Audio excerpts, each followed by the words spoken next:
Bueno, continuando con nuestro libro de La Leona del Boulevard de Alexandra Lapierre, continuamos.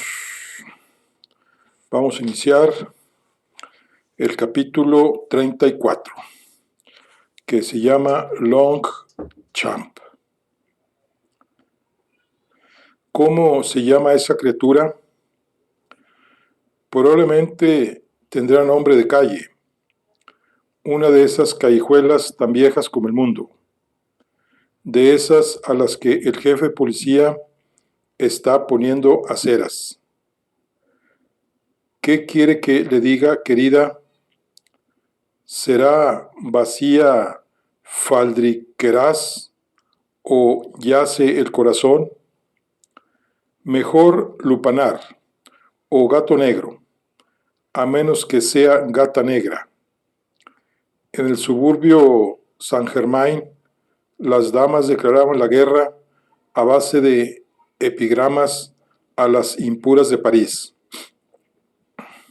Ahora nuestros maridos nos abandonan antes de la primera falta, había soltado la espiritual condesa de Saint-Mars.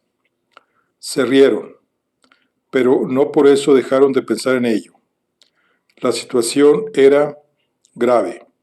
Se creaba un vacío alrededor de las damas de buena cuna. Todas las noches, el sector masculino de la alta sociedad pretextaba negocios imperiosos, parientes ancianos que visitar. En momento de llevarlas al teatro, al baile o al bosque. Inquietas se habían informado. En lugar de con el anciano pariente, sus maridos, hijos, padres pasaban las veladas, uno en un palco con Cora Pierce, otro en el baile de Mabillé con Ana de Lyons, y el tercero en el Grand Size con la Baruchi, Constance Resuche y Leonide Leblanc. Enfuruñarse, quejarse o vociferar no servía de nada. Los infieles pedían excusas de manera insolente y lejos de mostrar ningún arrepentimiento, se quitaban la máscara. Ahora ya desertaban sin disimulo. Y si por casualidad, yendo del brazo de su propia mujer, se encontraban con sus amantes, las saludaban abiertamente, ahí en público. Es el colmo. Ayer, Bosque, mi marido Huberts, saludó fulana la Chamoiré, una condesa que solo será condesa para su servicio doméstico y para sus proveedores. El conde Hubert de Beón plantó un malicioso beso en el cuello de Celeste. Qué lástima que las mujeres ingeniosas no sean mujeres de la alta sociedad, suspiró el conde, al tiempo que se estiraba en la enorme cama de palo de rosa. Qué lástima que los hombres de la alta sociedad no sean hombres ingeniosos, espetó ella con crudeza saltando de la cama.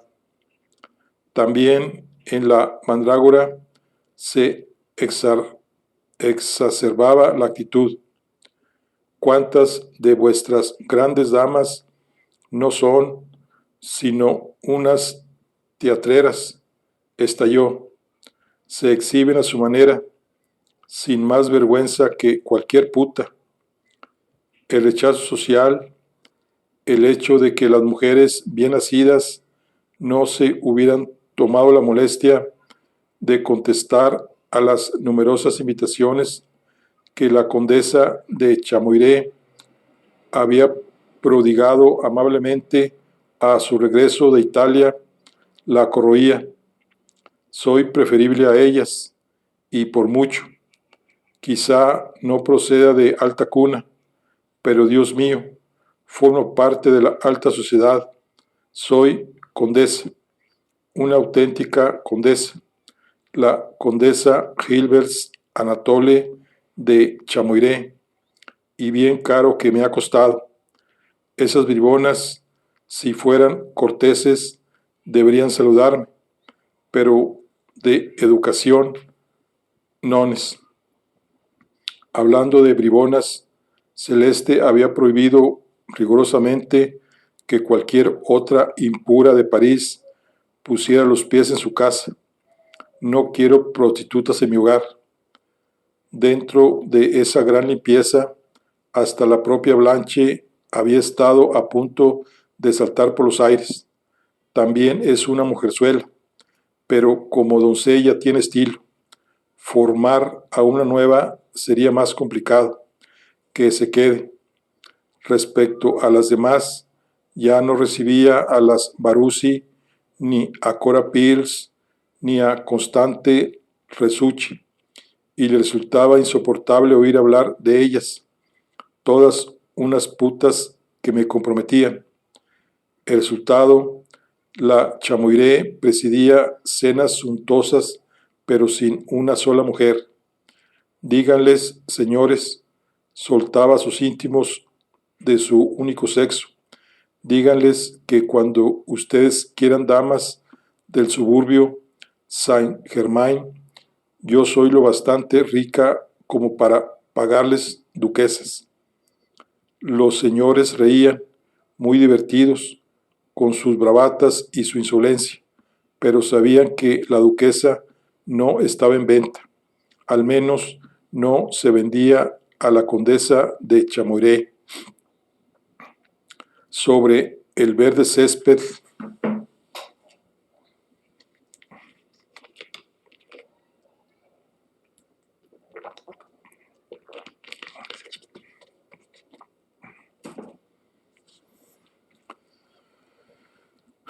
sombrillas, sombreros, miriñaques y crinolinas se atraían y se repelían. Longchamp, casaca gris y magenta. Duque de Hamilton, casaca azul, mangas rojas y montera roja. Duque de Gramont-Caderousse. Una cuarta parte de París ahí buía bajo el sol. 500,000 personas pululaban por el mismo lugar. Longchamp. Longchamp, las carreras, las apuestas, los premios. Longchamp, el champagne, las joyas, las sedas, las carrozas, el rival institucionalizado del diario paseo por el bosque, el campo de batalla oficial del enfrentamiento entre las mujeres de la alta sociedad y las mujeres de clase baja, fascinadas unas con otras, magnetizadas por los respectivos misterios. Las adversarias de los dos bandos habían abandonado sus coches a la entrada del campo. Querían medirse a pie. Desperdigadas por el turf, se reforzaban, se inspeccionaban, se rozaban, se inspeccionaban, se miraban atentamente y se asesinaban con la mirada. Cada una envidiaba lo que no poseía y nunca poseería de la parte contraria. Distinción y respetabilidad. La cortesana, audacia y novedad. La de alcurnia, esta estaba condenada a la moderación, aquella a la exageración. Se despreciaban, se odiaban y aspiraban a cambiar de estatus. ¿Cómo me gustaría ser durante una hora esa leona que pasa? Pensaba en lo más recóndito de su alma la dama del suburbio Saint-Germain, excitar a los hombres, volverlos locos de amor, arruinarlos. Dígame, Caderousse, usted que sabe todo sobre las dos señoras de Chamuiré, la cortesana es la de amarillo, ¿no es así? Ludovic se ajustó los quevedos y, frunciendo los ojos, miró entre la multitud. No, querida, esa es la muy respetable baronesa de Benjamín de Chamuiré, de soltera marquesa de Meilcourt, dijo señalando con el dedo a una rubita con un vestido muy escotado color vainilla, un aderezo de topacio al cuello, un corpiño, desvergonzado por lo corto que era, y un miriñaque de 1000 volantes que descubría impúdicamente el botín y el principio de la media rosa. ¿Cómo? Entonces la que viste el elegante conjunto ciruela, es la mandrágora querida, la escandalosa mandrágora, que presenta una sencillez de gran gusto, ahora que las mujeres de elevada condición se visten como furcias. A ella le gusta ataviarse como una mujer distinguida, opulenta sobriedad, delicado clasicismo, muy fuerte, muy fuerte. Dentro del torbellino en el que resplandecían los azules pálidos, los verdes aguas, los rosas y los blancos, el tinte oscuro de su vestido se distinguía a leguas. Apoyada sobre el brazo del colosal Demidov, celeste, seria y solemne, saludaba y charlaba, pasando de un grupo a otro, sin quitarle los ojos de encima a la baronesa, que avanzaba por el turf en paralelo a ella. Mira, mi cuñada, ahora rivaliza con las mujerzuelas, se burlaba al oído de Demidov.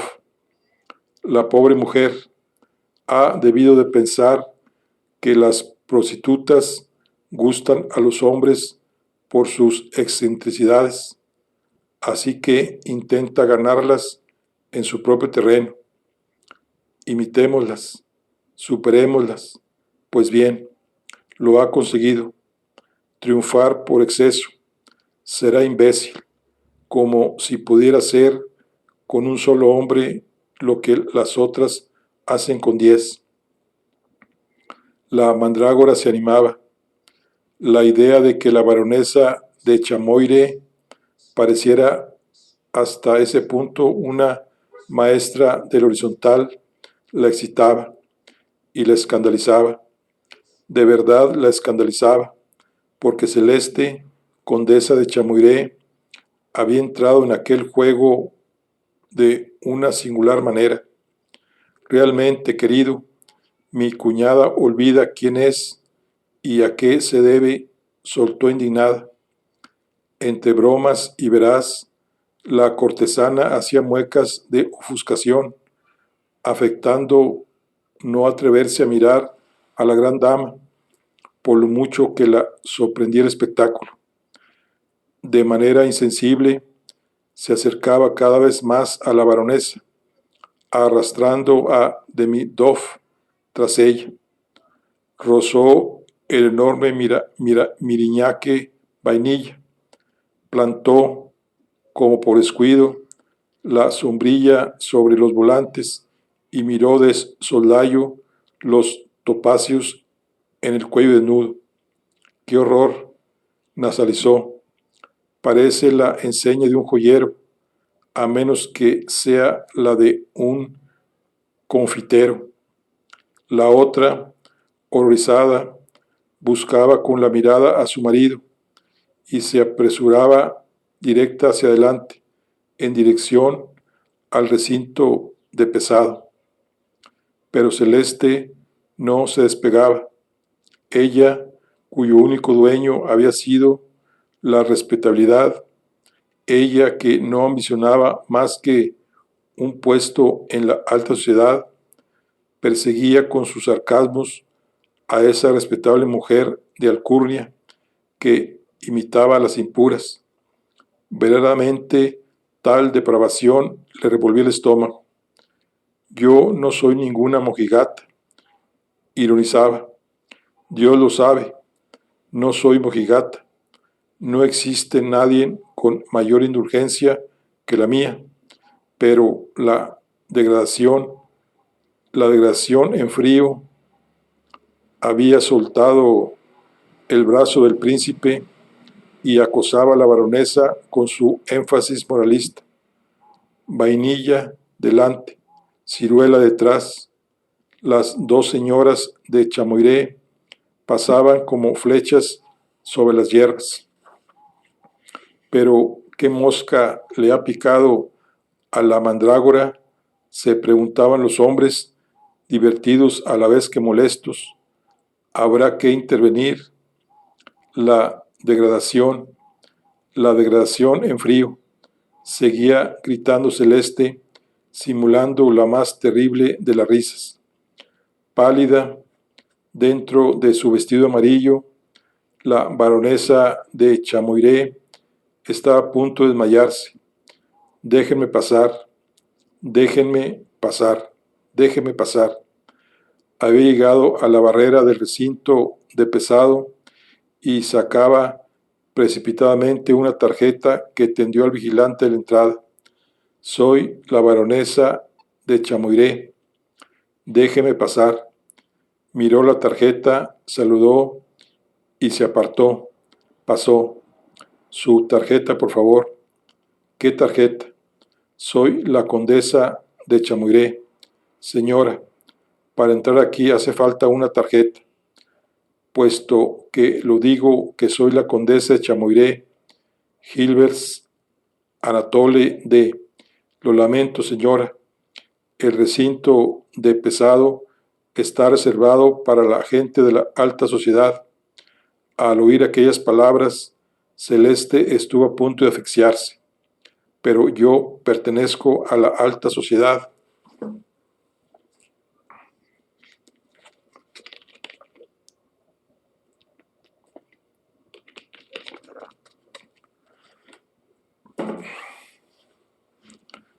Ahí, al otro lado de la barrera, entre los miembros del Jockey Club, con los propietarios y los apostadores que iban y venían a su alrededor, la baronesa de Chamoiré se había dado la vuelta. Una sonrisa flotaba en sus finos labios y abrió la sombrilla para hacerla girar a su espalda. Así permanecía, inmóvil, sofocada, triunfante. Las miradas de las dos mujeres se cruzaron. Paul, pesado y lento, el príncipe Demidov se acercó. Paul, ¿quiere decir al señor vigilante quién soy yo? Ya lo sabe, rezongó el príncipe. Venga, vámonos. La cogió por el codo. Celeste se libró con brusquedad. Me parece que se está burlando de mí.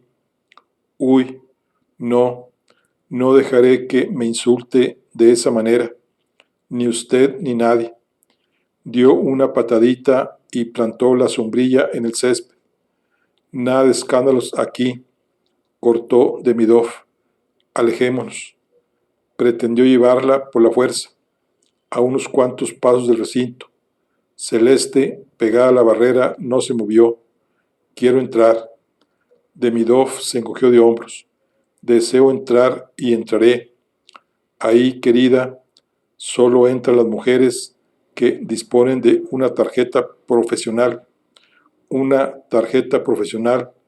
Para empezar, ¿profesional de qué? Sus maridos son propietarios de una cuadra. Alguno de sus caballos corre hoy. Con el montículo en el ojo, ella examinaba el interior del recinto. En las gradas, a derecha e izquierda de la tribuna del emperador, surgían unas manchas blancas diseminadas aquí y allá. Rebuscó en el bolso para encontrar los anteojos. Debajo de las tribunas, alineadas en una fila de sillas, ahí, pegando a la pista, se abrían decenas y decenas de miriñaques. Todas esas mujeres son propietarias de una cuadra, sin duda. Todas. El príncipe titubeó. Sí, o de lo contrario, tienen una garantía masculina. ¿Qué es eso de una garantía masculina?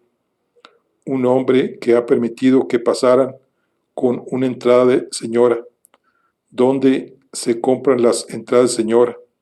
No se compran. Los miembros del Jockey Club las reciben a través de sus padres.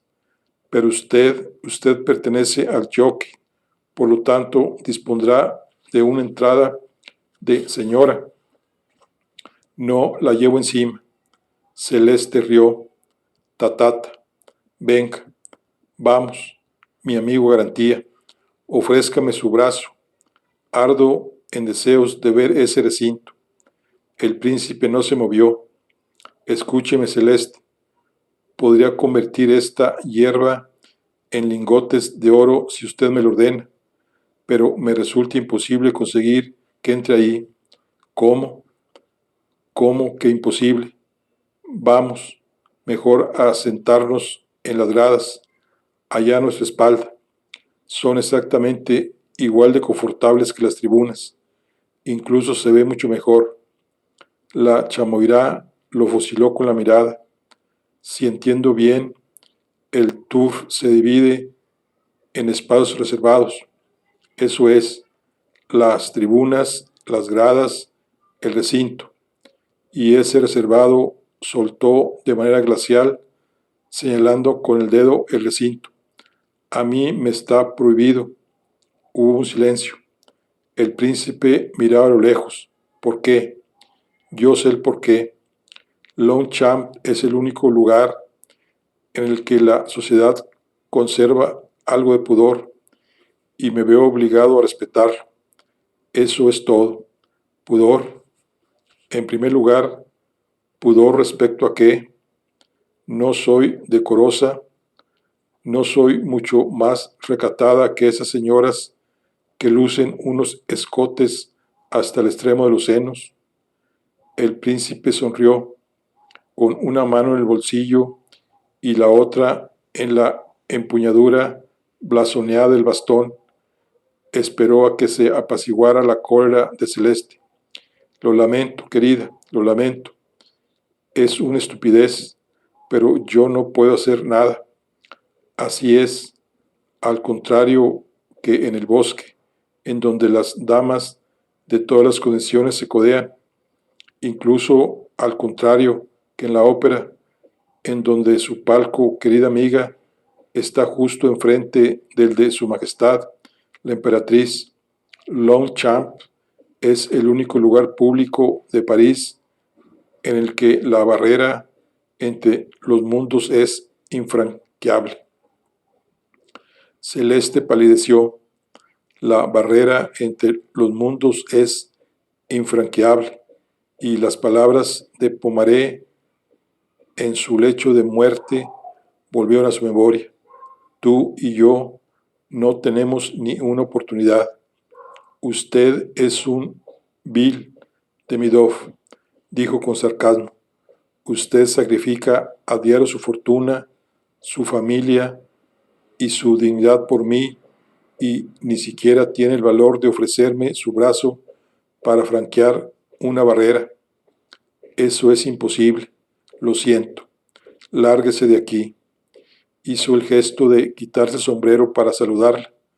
Deje sus monerías, me dan asco. Se inclinó.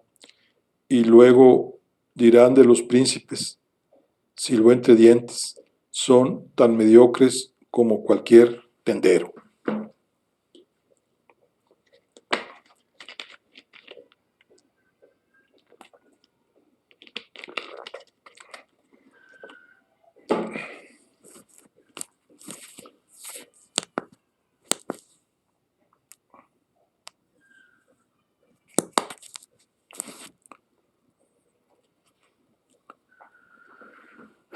Capítulo 35. El salón literario. La Chamoiré volvió a su casa en un estado de nervios abominable. Ninguno de todos los que la adoraban aceptaron llevarla al recinto de pesado. Ni el príncipe de Orange, tan débil normalmente, tan enamorado, tan respetuoso, ni el bravucón de Nariskini, al que obligaba a hacer las peores locuras para su relumbrón, ni siquiera Gramont Caderousse, a quien excitaba al menor escándalo. Ninguno había cedido, ninguno permitió que pasara el límite. Jamás en mi vida quiero volver a ver a todas esas nulidades, unos hipócritas, unos cobardes y unos cretinos. Pensar que yo me acostaba con ellos todas las noches. Tras la gran limpieza de mujeres, llegó la limpieza de hombres. Ahora ya no entraba en su casa quien quería. Para ser recibido había que ser presentado, y aún así, el pequeño número de elegidos era seleccionado con mucho cuidado. Ni un solo vividor en mi casa. Bajo todos los techos clamaba que abominaba una disolución parisina, tan estúpida, tan ruidosa, tan vulgar. A quien quisiera oírla repetía que siempre se había aburrido, pero aburrido hasta la muerte, en los comedores reservados. Romper la vajilla del café Anglais, retosar sobre el sofá del Grand Sais, vaciar botellas de champán en el piano del Grand Six. ¡Qué aburrimiento! ¡Qué aburrimiento! ¡Qué aburrimiento! El escándalo, los vividores, estupideces para echarse a llorar. No, de verdad no puedo más. Venga, largo, todo el mundo fuera de aquí. A partir del episodio de Longchamps, Celeste no volvió a dirigir la palabra ni a Demidov, ni a Caderousse, ni a los demás, el resto de los libertinos que habían hecho de ella lo que era rica.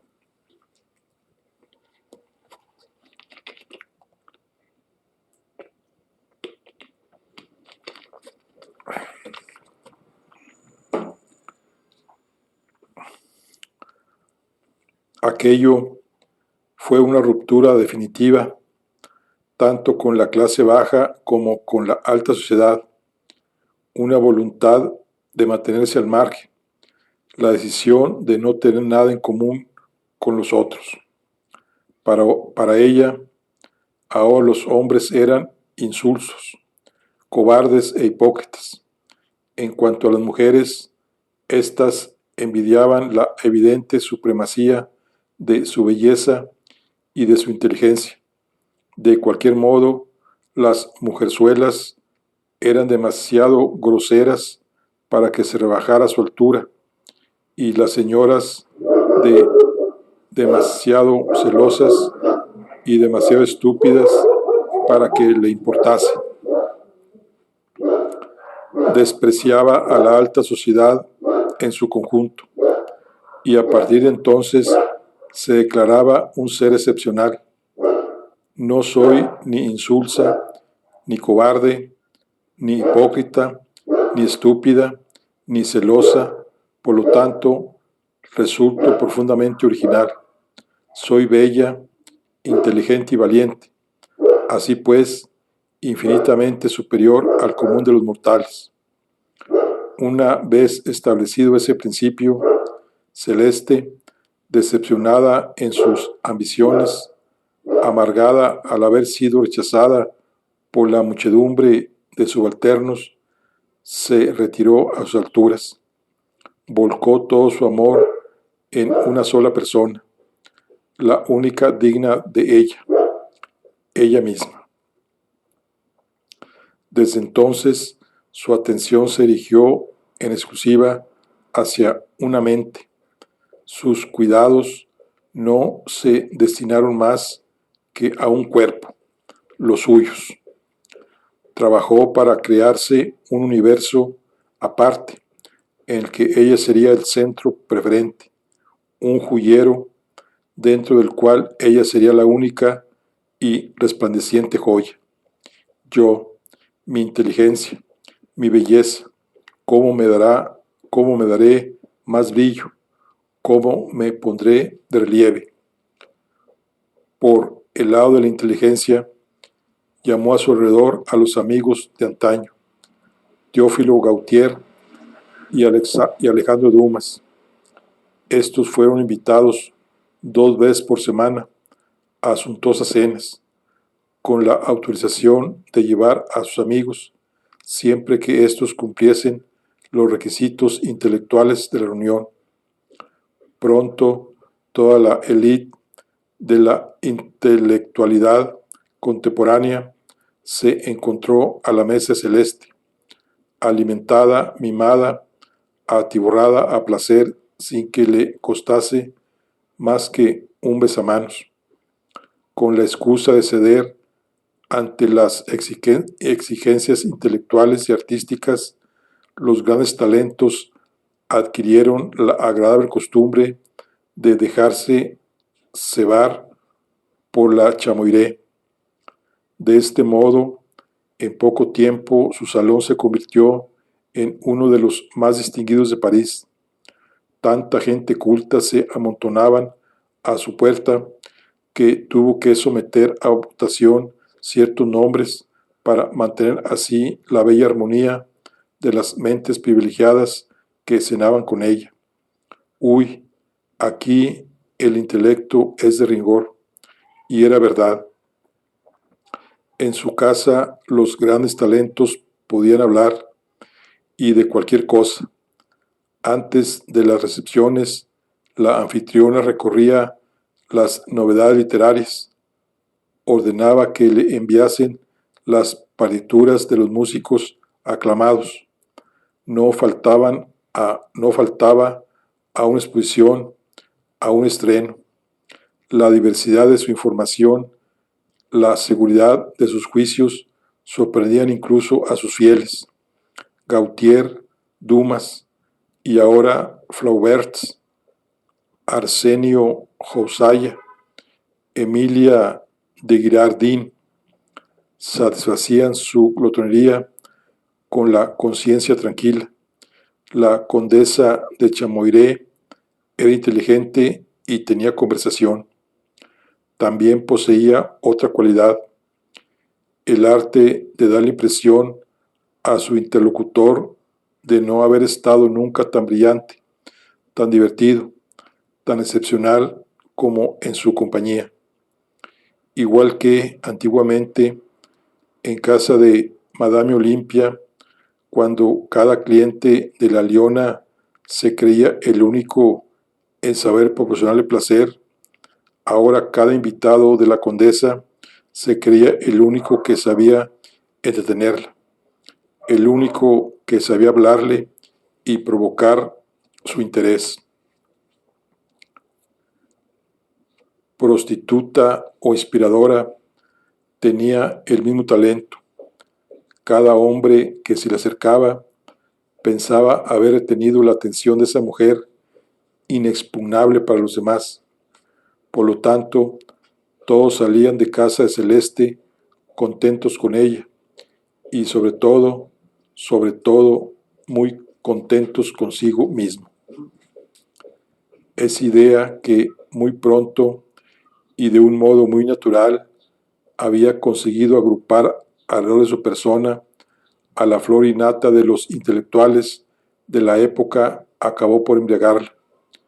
Como siempre, y donde quiera he alcanzado mi objetivo, decía con júbilo cuando le aquejaban unas bruscas y enajenadas crisis de orgullo. Hace 20 años, el salón literario era mi sueño, un sueño inaccesible en la época en la que iba a cenar a la Villa Pimodán, con la cabeza ida por el hachís, me imaginaba en el colmo de la alucinación que yo era la señora Mandrágora Lauzun, la que recibía a mi mesa a los gentiles Balzac, Baudelaire y Gautier. Balzac ha muerto, pero los demás aquí están.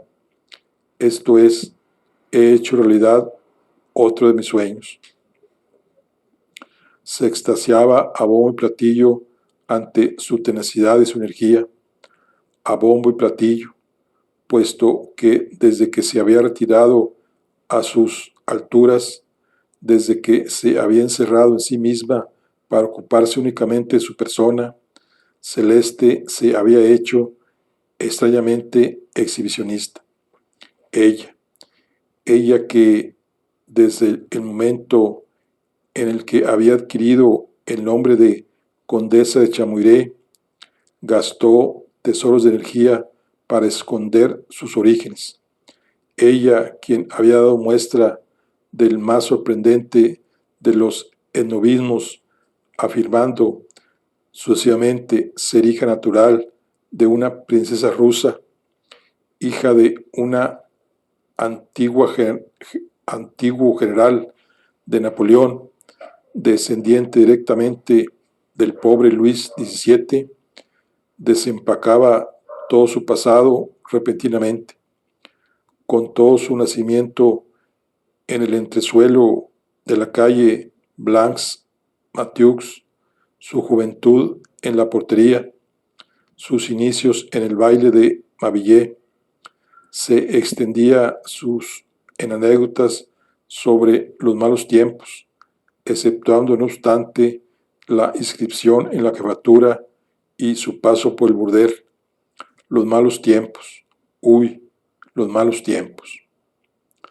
Bajo las 30 arañas del comedor, evocaba la araña de 1848, la lucerna inmensa y redonda que había estado a punto de matarla al estrellarse contra el parqué de Tulieres, y la otra, la araña siempre encendida en la villa a la salida del baile de Mabillé, la que pasaba horas contemplando, tiritando de frío y de hambre.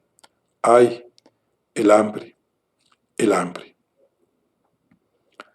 Al tiempo que ofrecía trufas a sus invitados, unas gruesas trufas negras que mordisqueaban entre plato y plato.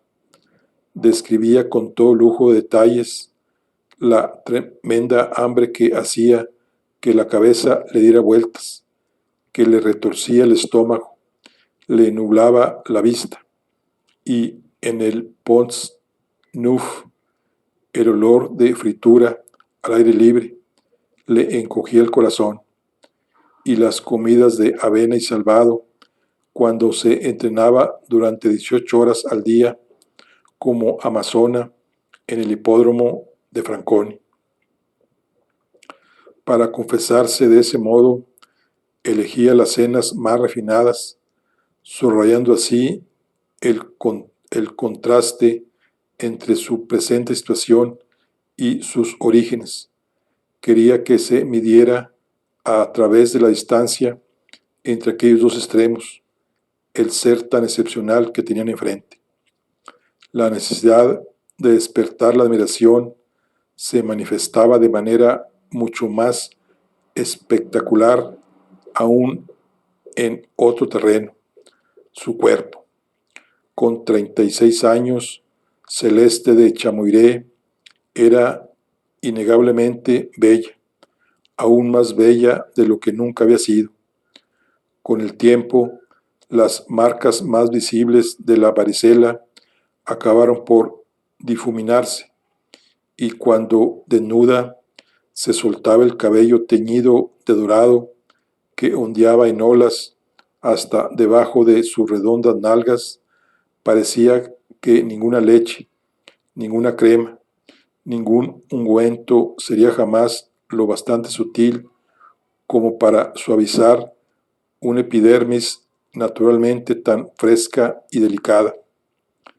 Consciente de esa extraordinaria plenitud física, se observaba incansablemente, enamorada, perdida de sus piernas, su cintura, de su amplio monte de Venus.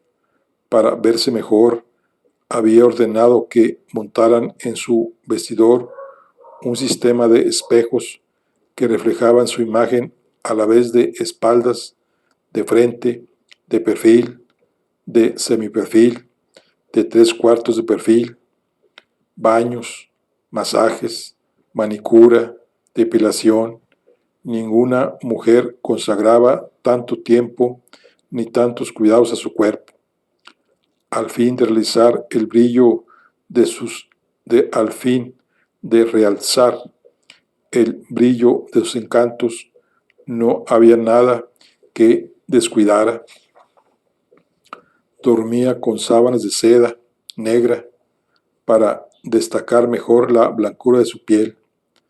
También era negro el tapizado de los cojines, de los divanes bajos, de las chaises longues, cuyas líneas extrañadamente sinuosas subrayaban aún más sus exquisitas formas. Pasaba horas enteras buscando los diseños de los vestidos que la cubrían, desnudándola. ¿Qué necesidad tenía ella de los instrumentos tradicionales para modificar la silueta, remodelarla, hacerla impecable? Cintura estrecha, senos erguidos, porte rollizo, espalda arqueada. Era impecable por naturaleza. El corsé destacaba el busto. El miriñaque magnificaba el desarrollo de sus caderas. Si ella tenía todo eso de nacimiento, convencida, por tanto, de la inutilidad de esos accesorios e incluso de su carácter sacrílego, desde aquel momento su vestuario, en su atractiva variedad, presentaba un rasgo común: la ausencia del corsé. Con un soberano desprecio por la moda, Celeste fue la primera mujer de su época que se puso faldas sin enaguas, faldas pegadas que la moldeaban impúdicamente.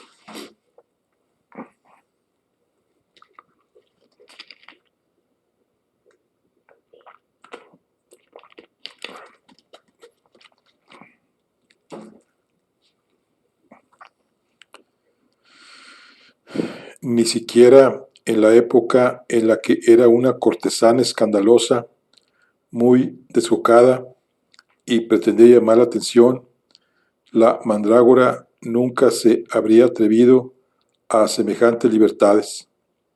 Pero ahora, ¿a ella qué le importaba? Se había situado por encima de los hábitos y la exhibición de su belleza le parecía un auténtico apostolado, una misión a cumplir de cara a la humanidad.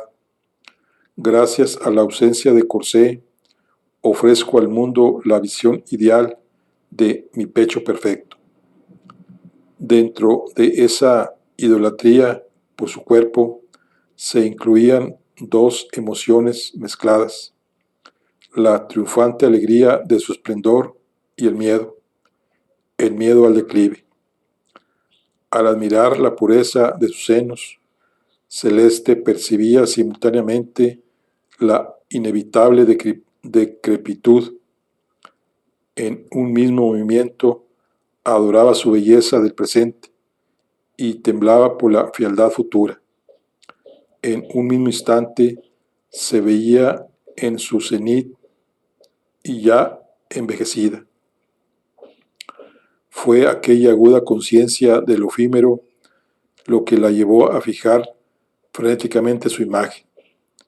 En 3 años se fotografió 324 veces. Una multitud de clichés la repetían por todas partes, sobre el fondo negro de las paredes, sobre las consolas, sobre los aparadores, el piano, con todos los vestidos y en todas las poses. Se hacía esas efigies en el estudio de Mayer y Pearson, y cada sesión exigía una puesta en escena extraordinaria, porque Celeste no se contentaba con que se la representase.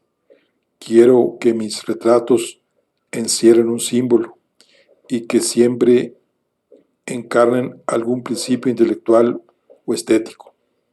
Así personificaba la sensibilidad, el humor, la gracia, la inteligencia, la belleza. Ella misma velaba la ejecución de los trabajos, profundice los ojos, ordenaba al artista que realizaba con guache las pruebas, avive la mirada, subraye la boca, suprima la sonrisa. Había terminado por creer que era la ideal encarnación de todos los grandes conceptos. Esa espiritualización de su físico se alzaba hasta un grado supremo.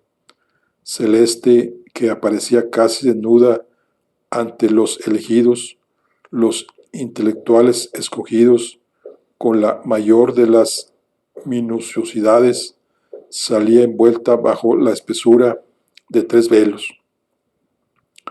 Había dejado de caminar. Su coche iba a buscarla hasta el patio. Subía él furtivamente y partía a todo correr con las cortinillas bajadas. En el teatro solo se presentaba en palcos enrejados y unos enormes abanicos la ahortaban de las miradas de la chusma. Puesto que mi propia visión procura un delicioso placer, no debo prodigar en exceso ese placer. La contemplación de mi persona es un regalo. Para verme hay que merecerlo. El rostro disimulado, un andar sibilino, gestos furtivos, fuera de su casa solo se la podía ver envuelta en tinieblas. Una atmósfera oculta la rodeaba por completo. Era impenetrable, impenetrable. Esa mujer que había seducido a los vividores con su resplandor, ofreciendo su belleza y el alboroto de cortesana, fascinaba a los intelectuales por su comportamiento a la vez morboso, refinado y enigmático. En resumen, el misterio con el que Celeste envolvía su narcisismo puso a sus pies a todos los soñadores y escépticos de París y también del extranjero, sorprendidos por las investigaciones estéticas de la divina condesa. Enloquecía. Es tan francesa. Entre ellos había uno al que cautivó la exclusiva pasión por sí misma de esa mujer. Embarado y glacial, apareció en su salón una noche de enero de 1865. Entre ellos había uno al que cautivó la exclusiva pasión por sí misma de esa mujer.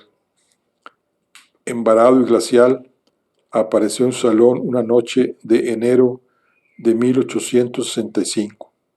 ¿Quién os presenta, señor?, le preguntó mientras él daba un taconazo y le besaba la mano.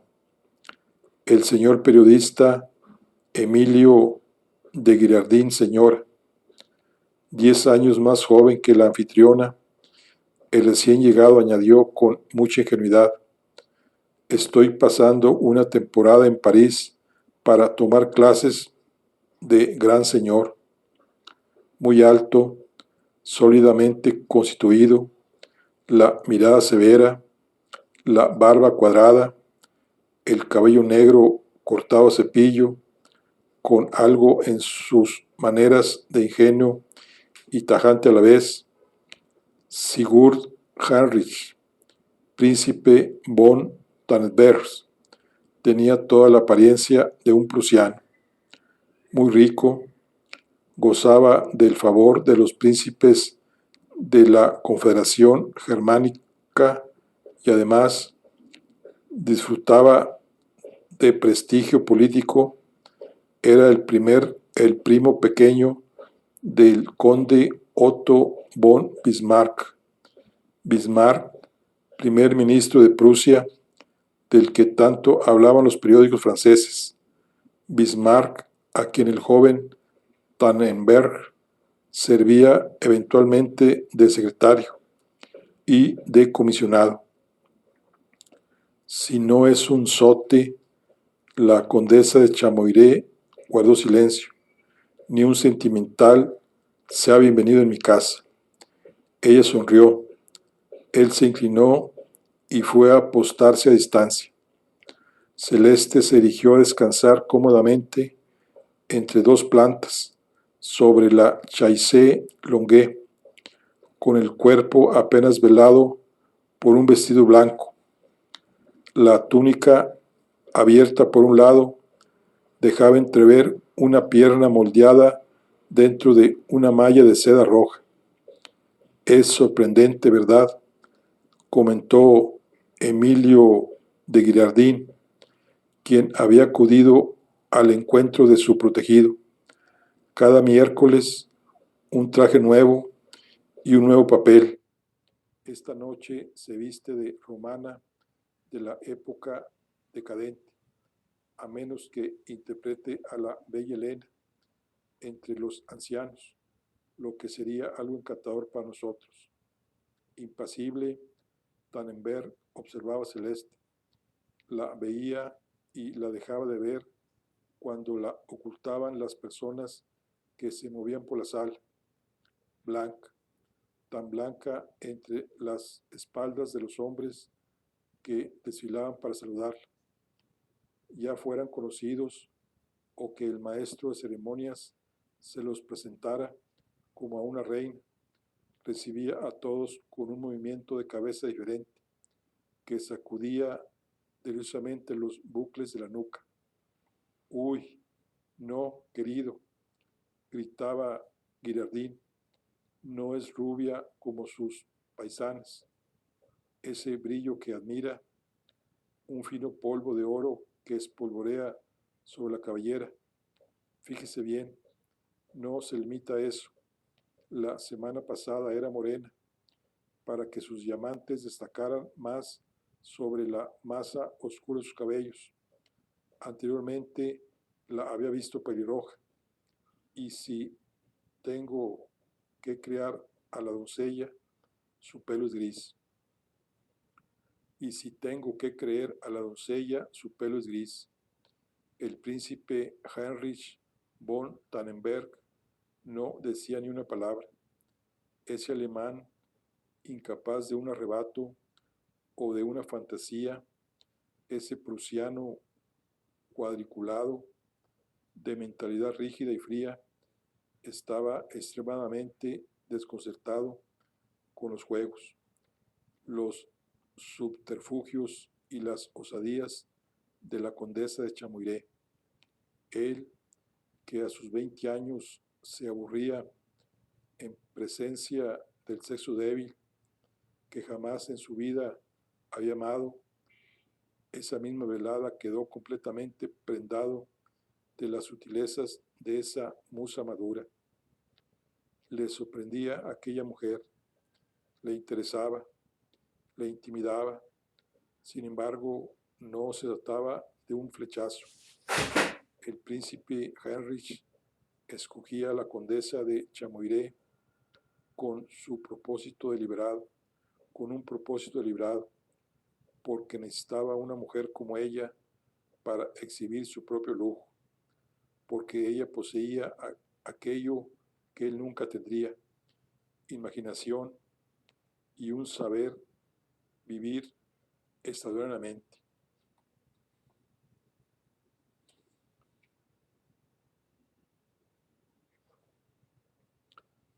Desde entonces no faltó ni a una de sus recepciones en la plaza de San Jorge. Llegaba el primero, se marchaba el último, y su anfitriona simulaba no darse cuenta de nada. Sabía en el arte de hacer surgir los deseos sin satisfacerlos. Le dejaba siempre insatisfecho y lleno de amor al término de sus encuentros. Él no mostraba despecho por ello y se obstinaba en volver. Así pues, de enero a junio se vio al primo pequeño de Bismarck todas las semanas, de pie en un rincón, sin mostrar ningún interés en las conversaciones, hablando poco pero fuerte sobre diferentes temas. Bueno, príncipe, si se aburre de semejante modo, ¿por qué se muestra tan asiduo a estos miércoles? Flemático y paciente no respondía, y seguía esperando sin pedir nada a cambio. Hizo bien, puesto que una noche, en casa de la Chamoiré, la última velada de junio de 1865, todo cambió para Tannenberg.